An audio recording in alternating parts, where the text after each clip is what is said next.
welcome to the Dad the Best I Can podcast. Today we are lucky to be joined by Mike Johnson. Mike is the founder of DecaturFM.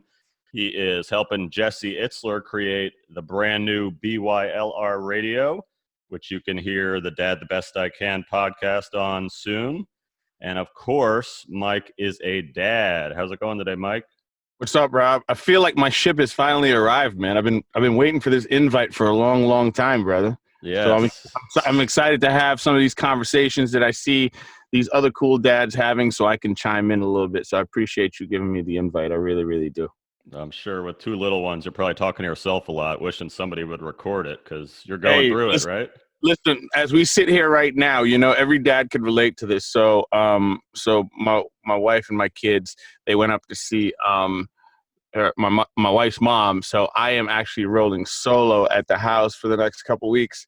And yes, any dad out there, I know what you're thinking. You son of a, yeah, you're envying. It's great. But anyway, I do miss my family though very much, especially considering everything that's going on right now. And you know, it's funny, man, because it's just, you know, you have this crazy pandemic. So as a dad, you got to be there for the kids and, you know, be as strong as you can, keeping them just like moms are doing, but just keeping them, you know, safe and healthy. But then, you know, on the flip side, you have, you know, this crazy racial divide that we have right now in our country, right? And as a black man, you know, a black father, raising kids of mixed race, because my wife is white, so it's like, you know, it's a very interesting storm. You know, trying to figure out like what our angle of explaining will be to our children. I think right now I have a little bit of time because, you know, my youngest is only 7 months, my daughter's 4, and I have older kids, but they, you know, I mean, that's another conversation. But you know, right now just trying to figure out like eventually like what am I going to say and how do I say it? You know, I try to think to myself like I do want to invoke emotion on how important what is going on is and what it is per se, and I don't even know how to explain that.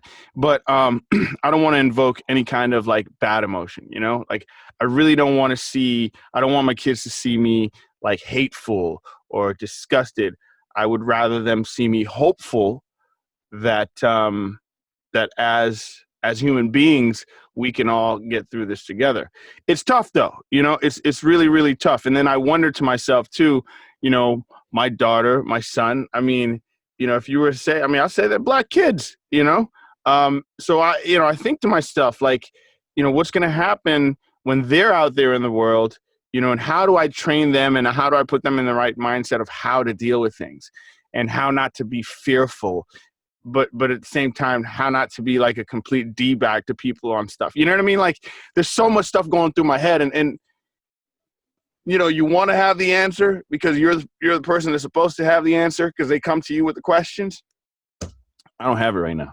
You know, all I can do right now is just show empathy towards it and have them understand what that means and how that essentially could get us further in life. You know what I mean? So, but it's hard, man. I mean, it's real hard, especially when you walk in my shoes right now. You know, I mean, I know there are a lot of black men that walk in the same shoes. So it's just tough.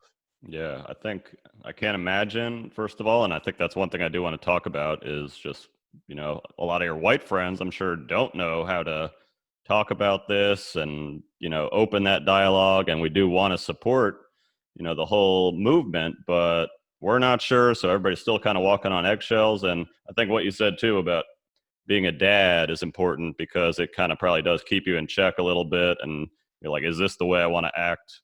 Is this the way I want my kids to see me act? Is this the way I want them to act? So a lot of nuance about it. And I think the problem is that you've talked about is, you know, the media shoves it down your throat as this is bad, this is good, you're for this side, you're for this side. So very confusing. So that's why I'm glad you're on to talk about it.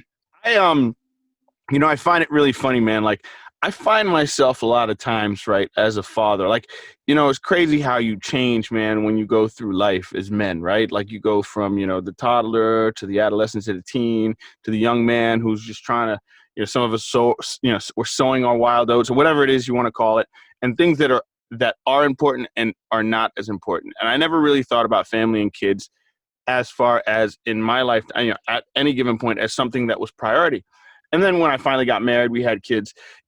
I find myself, man, looking at my children, like I'm pretty sure you do this too, like staring at them, right? Just really losing yourself in the thought of what are they thinking, where are they being, how can I protect you, how can I help you, right? And I think right now, I think more than ever, it's just a matter of showing them love, man, because because I feel like when these kids are born, and let's just say I'm black, you're white, Rob, if our kids were, same age, and our kids at that same age of 7 months, 8 months, a year, 4 years old, they get together, they don't see that stuff. You know what I mean? There's no prejudices, because they're bathed in love, right?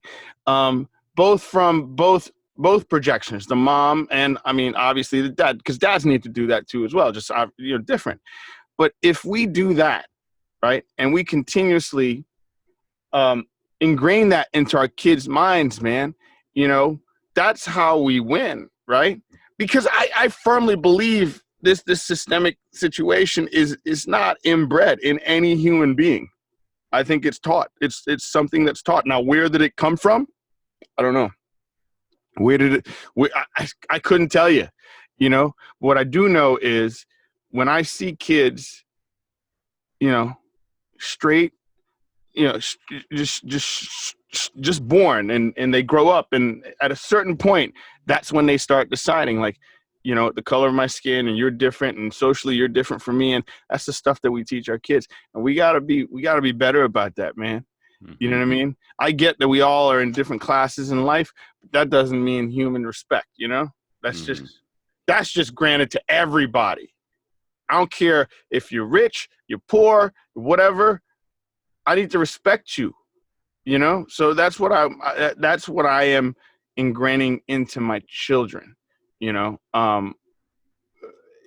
As much as I can. I mean, if I could take a drill and just, you're never gonna, but yeah, I think it's important. I think it's important as fathers right now that we hold our kids tight, and we love on them a lot, and we teach them how to love.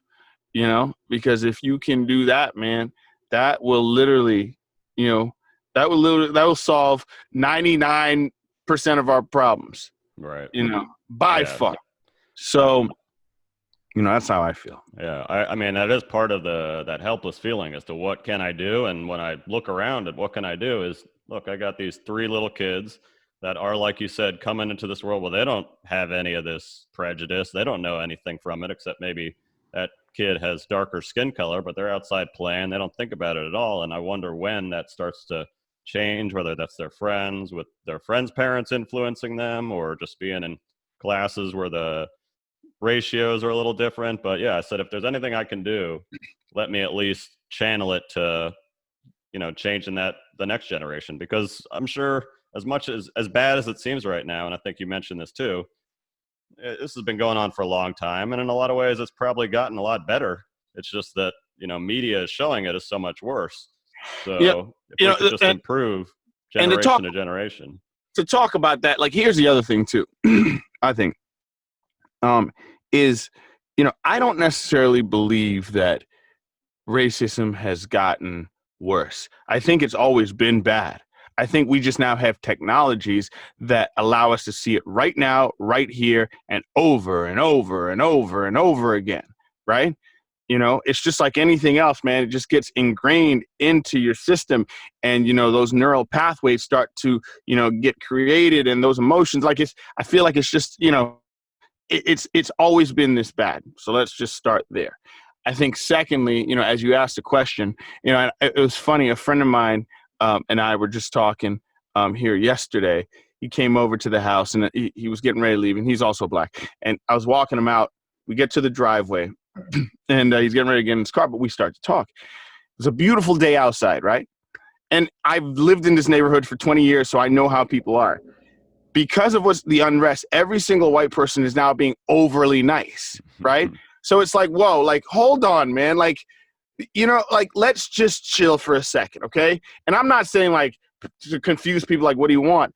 All I'm asking is, like, listen, just, you know what I mean? Human rights, be fair, right? And I lead into this other question, to this other thing, for our kids, you know, what happened to George Floyd is horrific. And I think there's nobody that you've probably been on this interview with, or that would not agree with that statement, right? I think we're all unanimously in agreements with that, right? The thing about it is, unfortunately, that situation is so huge that as an individual, we can't wrap our minds around it, right? You can't wrap your head around it to do something about it, right? On that level. So what do? You drill it down to where you live, your neighborhoods. That's how you make change, right? So we have a situation here. I live in a small town, a suburb of Atlanta. And we had a situation here recently where a young white teenager was caught on tape with a gun saying, this is what I'm going to use to kill you. And he said the N-word, right? Major unrest in the city, right? Now, listen, how do you deal with that, right? I could get mad and I could, you know what I mean? Or as parents, we all sit down and we figure out, how does this not ever happen again, right? My approach to that as a father and as a black man was, less of emotional and more of like, here's the situation. I'm a black man that lives in a city that doesn't have any kids in the school system, right? My hard-earned tax dollars has gone towards educating this child, and he calls me an N-word. He spits in my face by, as a thank you. That's not a good return on investment. So I think my approach as a father, looking at it as a father, but not as a father with a teenager, is to tell some of these parents, first of all, I'm a taxpayer that lives in this neighborhood, and I respect this neighborhood enough where I will give you my hard-earned dollars to educate and make sure that we raise your child properly. In return for that, I expect you to sprout me a good human being, right? Not somebody who's going to do that, okay?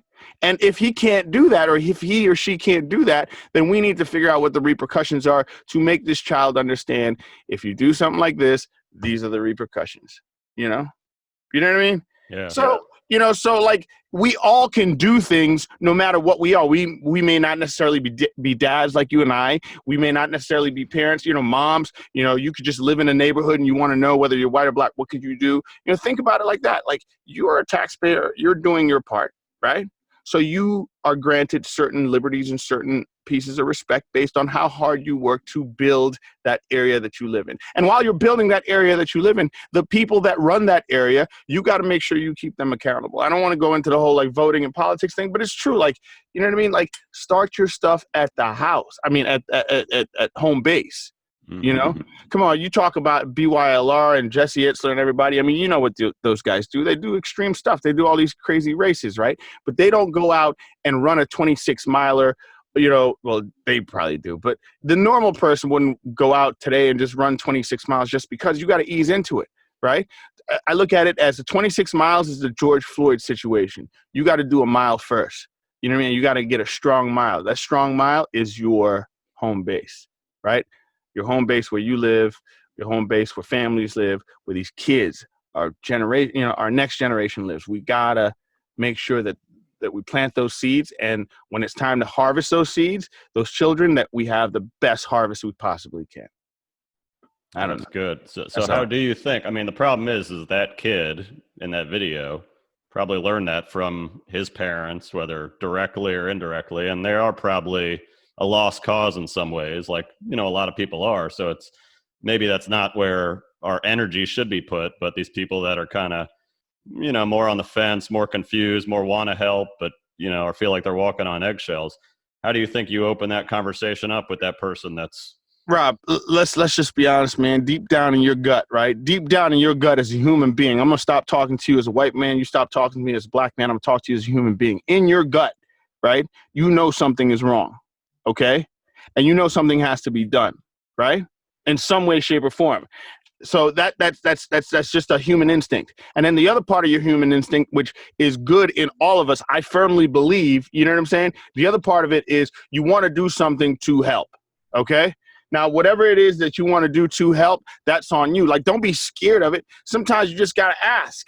You know, sometimes you just got to say, shit, man, if you want to say, excuse me, I didn't mean to curse, but sometimes if you want to say, you know, listen, man, whatever it is, you know, I'm sorry. I don't know if to say I'm sorry. I just know that I'm here, period, done. I just want to say that. You know what I mean? And sometimes that's all it takes. You know, it hurts more when you don't say nothing, right? You know, like whatever it is, you just say something and, you know, whatever it is on your mind, you just get it off and that's it. And I don't think people look at it as corny, you know, because you know deep down that it's genuine. Now, there's some people that are just trying to be like, oh, shit, I got to be fake. Like, you know, and you can tell the difference, you know, but I just think that, and then sometimes it's like you just have some friends, man, you know, and I don't even look at it like you have some white friends. Like I just have some friends, if you want to say that are white, that we don't even, like the conversation isn't even there because I know like there's love there. You know what I mean? Like, bro, I got your back. You got my, like, there's not even a question. You know, you, your kids, your family, believe me, I will take care of them like I take care of my own if I ever see them. So there's always that understanding. So I just don't want us to fall into, like you said earlier, the media, all the wag the dog stuff that's going on around us. Don't be dogmatic to all that, right? To a degree. Do pay attention to what's going on in your neighborhood, but don't let your neuroses get so wrapped up into it's black, it's white, I don't know what to say. Oh my God. Like, just be human, man, and feel for a second. You got it. Everybody has it. Everybody has that feeling. You can't tell me. You know, we're all somehow or the other, in some way, shape, or form, cut from some form of the same cloth. You know, there's just variations. That's all there is. So. Yeah, and I think it's. I mean, a lot of it's just lazy, and a lot of it is consuming all this media because they want you to be scared, be confused, make you have to pick a team, make you, you know, lay back and be quiet because you don't know what to say. So I do think, right, not reacting right away, accepting that there's going to be some nuance with this and not feeling like, you know, that's the thing too. It's like, I feel like a lot of this at first on social media, like, man, this is just a bunch of virtue signaling where a bunch of white people have this guilt that we need to put this black square up. And I did kind of hold back from that because I know how I am as a person, but I'm like, does this make it different? And I heard a woman talk about why it's still important to, you know, make that statement, put yourself out there, because if anything, it could maybe open up the dialogue with your family that's not as open to discussing it. So I think while it does feel like what like you said, is a little corny, is a little bit of virtue signaling, it might be that, but I think the benefits outweigh the costs of it, which is the key that's going on right now. I think the other thing, just, you know, to rewind what you just talked about, the media, and we have to understand too, as somebody who has worked in the media and still continues to, right? But I work in a different arena of it. But you have to remember, a lot of these networks that you listen to, their main goal is to keep you listening, right? An average quarter hour. How long do you listen? Because that translates into sales, into dollars, into ratings, into you name it, right? Good news does not sell. Cures for disease doesn't sell, okay? All right? So they've got to keep you cliffhanging. They've got to draw emotions. If you came in every day and go, it's another beautiful day in Atlanta, the weather's going to be 90 degrees, and there's been no crime. Thank you for tuning in, right? How many times do you think you're going to listen to CNN? Because every day you're going to wake up, it's another beautiful day. Why do I need to know that? You know what I mean? Instead, they want to go, oh, you know, somebody got killed. Trump did this. You know, can you believe they did that? Look at this. Look at that, right? They don't care about, we're cattle to them, right? So that's one, first and foremost, right? All they care about is ratings. Because if CNN really cared, right? Here's the deal. All right, CNN, if you care that much, do us a favor. Take off all your advertising. Just do news. Let's just worry about journalism. Let's just worry about all these stories. No ads whatsoever. Think they do it? No. All right? They all have certain mantras too. Obviously, we know CNN leans more left. Fox leans more right. Fox, that's another one. Fox has a mantra. Like, their mantra is like, we have to tell a story enough that'll get like the white woman in suburban America scared. You know what I mean? Like, we have to keep her uneasy because she'll keep watching. Like, that's their mantra, right? So there's mantras in all of this. So we get caught up in that neuroses of We go down that rabbit hole, right? It's like taking the red pill or the blue pill. Which one do you want, right? So that's the first thing that we have to understand. You cannot get caught up in that, right? And then secondly, like after you realize that, like then figure out like how do we really, lock down and like find our own truth and follow that gut feeling that we know. You know what I mean? Brother, to this day, man, like I hate to say it, but to this day, like I just feel like, all of this stuff is just, it's just made to, you're right, pit us against each other, right? Control somehow the other. Now we get into conspiracy theories, but what I mean by that, what that happens is that translates down to our kids. You go into the Facebook conversation. I'm just pinpointing everything that you just said. Then get into Facebook. Now, as a father and any other father listening to this episode, listen to me very nicely when I say this, right? Our kids do not get news and information like we do or we used to, okay? We know they don't pick up the newspaper. They don't watch the news networks, okay? They're not reading. They're reading, but they're getting it in different fragments now. Their networks are Facebook, Instagram, and TikTok. There are groups, people don't realize, there are political groups that are strictly concentrated on going into the colleges to educate children, right? Our children on which form of mentality to have. You want to be on the right, and here's why. You want to be on the, and the way that they target them is through these social networks. That's how they get their news. So as a dad or a mom that's conforming to now the digital world, if I were you, for a month, don't look at ABC, NBC, any of that. Try to get your news from Facebook, Instagram, and TikTok, and then see how you feel, right? And then see how things get so distorted, right? You got to. So I say that to say, man, we have to reel it we have to reel it in on our kids. This is a world that they're going to live in regardless. So we've got to teach them the moderation of how to take any and everything, and how do you draw your own conclusion, right? And how do you draw your own reality, right? Because the reality that everybody else outside of us is trying to paint for us is extremely horrific, right? It's extremely, extremely one that divides us, right? You got race right now that's dividing us. You got COVID that's physically dividing us, right? We're human beings, man. We're pack-type creatures. We thrive on, interaction. So now you tell me I stand 6 feet apart from somebody, so I can't touch anybody, right? Then you're telling me that person, that white person, doesn't like this black person, so I don't even want to be 6 feet away. I want to be further away from you, right? Listen, like wake up and make sure that it's too late for you and I. We're a wrap. That's it. We're done, right? But what's coming up behind us, take a look at that every day, fellas, and make sure that you water that, and you make sure that you trim that, and you make sure that the soil around it is fruitful and very nourishing, so you get this really strong tree that is immovable and has a set of standards and morals and goals, you know what I mean, like no other. That's my dad advice for the day. So I know your kids are, a lot of stuff you hit there that I want to talk about. Your kids are too young to really understand it. If they were a little older, all this about media.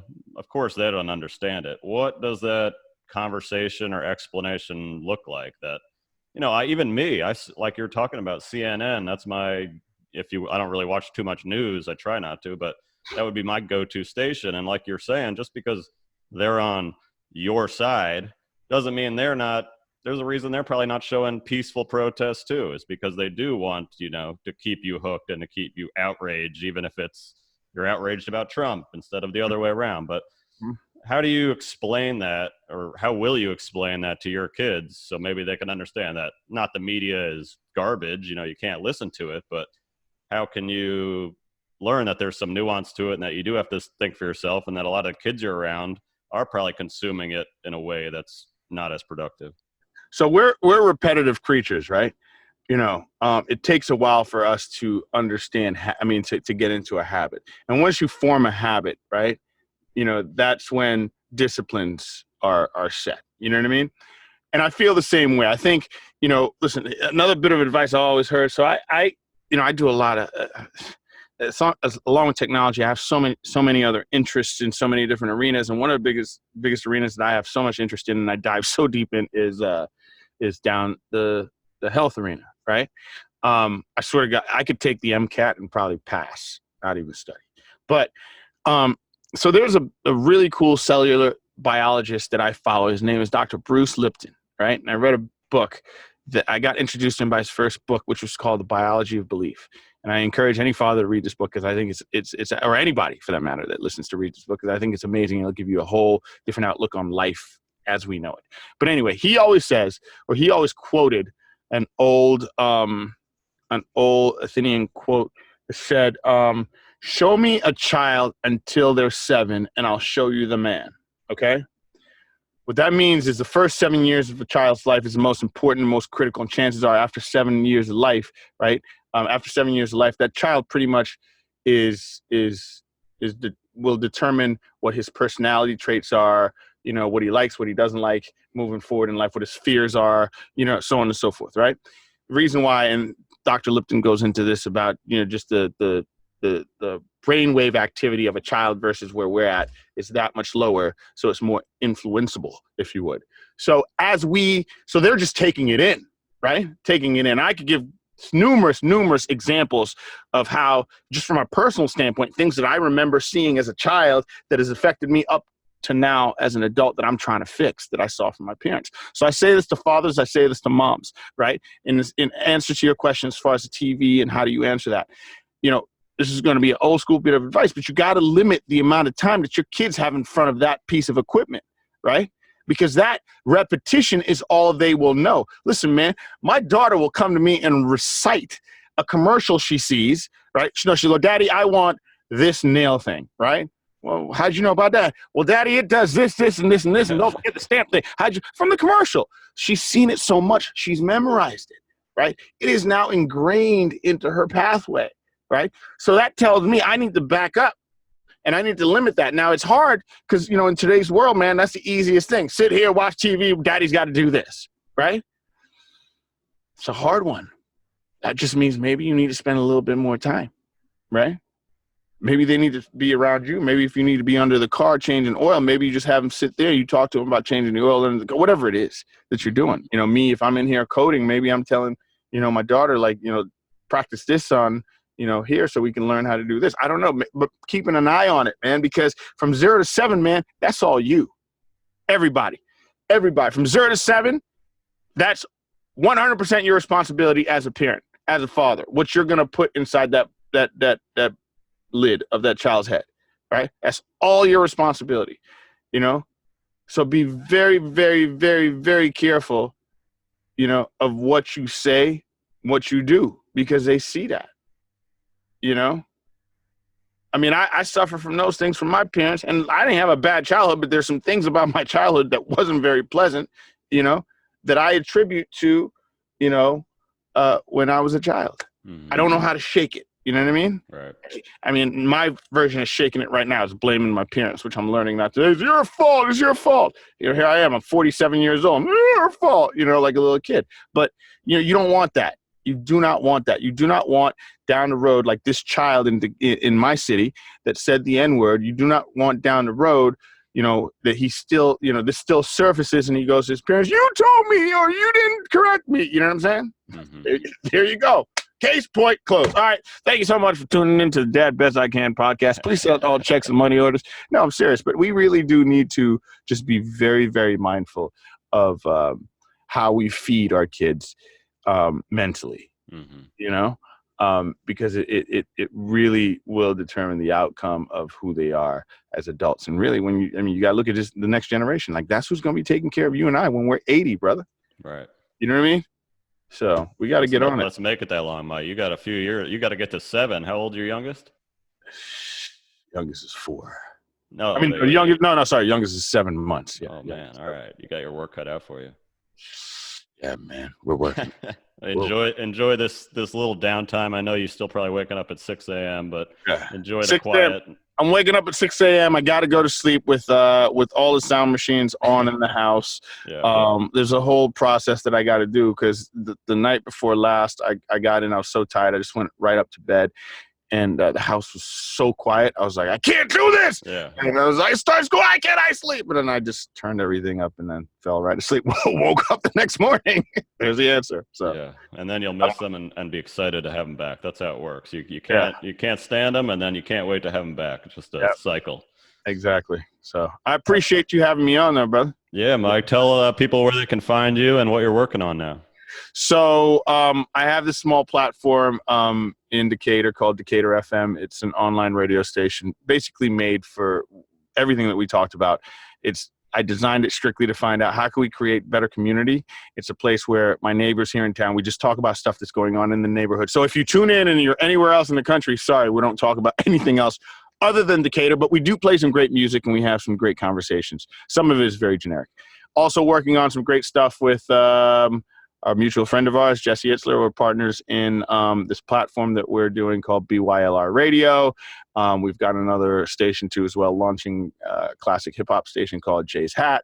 So I basically am just launching radio stations to spread the word of love. I like it. And I like what you said about Decatur, because so much of this news we watch and we're focused on is on this national level. But I'm sure anybody will tell you that what's going on in your neighborhood, in your, the smaller political stuff is more important. We don't really think about voting for that or caring for it. We just know who's president and who's not. But like what you're doing, your community is probably more your home in a lot of ways than the country is. Yep, 100%. So you got to make sure you take care of it. You know what I mean? Always leave it better than what you saw it when you came in, when you're leaving. So leave the world as a better place. Deal. I'll put my kids in charge of that too. They can do it. Yeah. All right, Mike. Thank you for being on Dad Best I Can podcast. Let's talk again soon. Yes, sir. All right. See ya.